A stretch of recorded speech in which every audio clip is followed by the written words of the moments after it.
The Newsmax studio in New York City. Here is Steve Malzberg.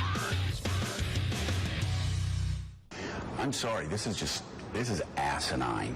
This continued killing of women and children in a way that appears to be indiscriminate is asinine. It is bad. Of course, it's tragic for the Palestinian people. It is bad for the Israeli people. I mean, we will rue the day that this is happening every day, and women and children are being seen, because you know what? As much as we all hate Hamas, what is going to replace Hamas is going to be much worse. All right, folks, welcome back. Yesterday, I played those remarks, and I played them for Alan Dershowitz. And I played them for Alan Dershowitz along with this, which was Mika Brzezinski the day before, after they interviewed an Israeli ambassador, saying this leading into a commercial. Watch. Eastern Time.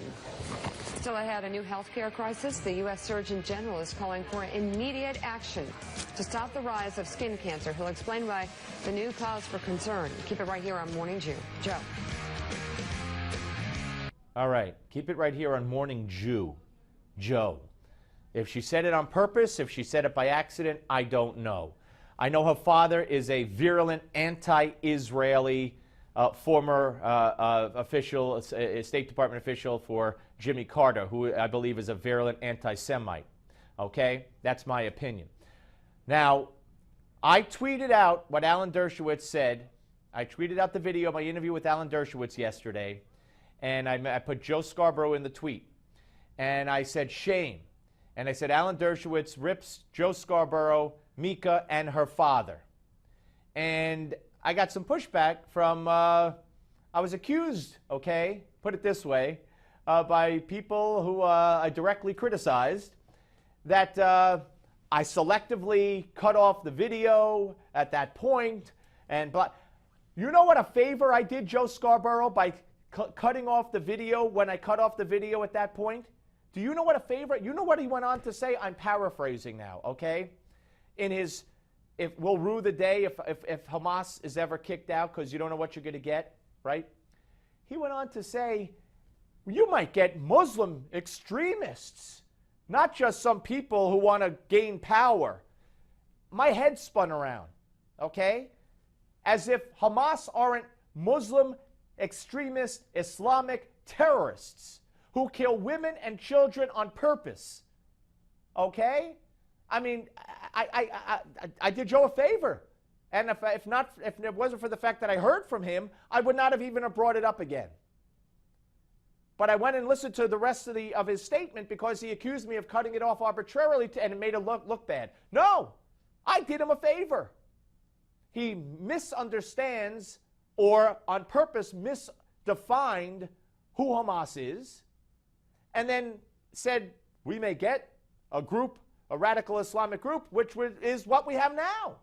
So it either shows a complete lack of understanding of the situation or worse. And then he goes on to talk about how, you know, the U.S., and I'm paraphrasing, has better start thinking about disassociating itself from this. Really, Joe? From a fight on terror where there are tunnels that could pop up in anyone's living room? What is Israel to do, Joe?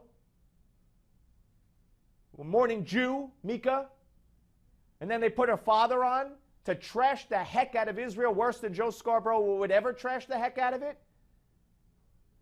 And I get criticized by Joe, taken to task for selectively editing what he said. I did Joe the biggest favor he could have been asked someone to do for him. He could have asked someone to do for him. And I wouldn't have brought it up again and pointed it out, except I felt you needed to hear it all. We're coming back. But first,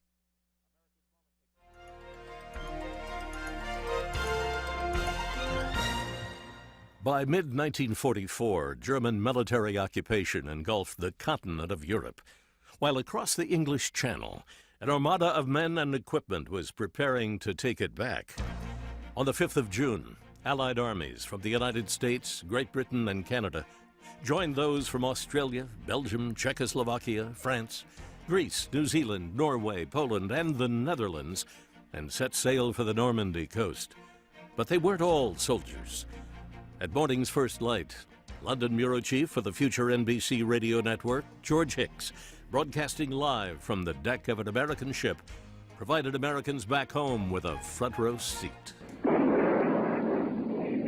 we go again. Another plane come over.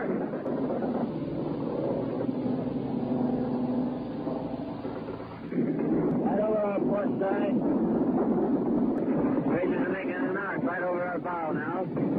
Supreme Allied Commander General Dwight D. Eisenhower also used that same venue, radio, to inspire both his troops and the nations they were being sent to set free.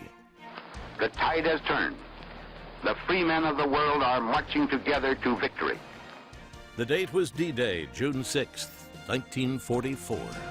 You're watching An American Moment on Newsmax TV. Do you sleep too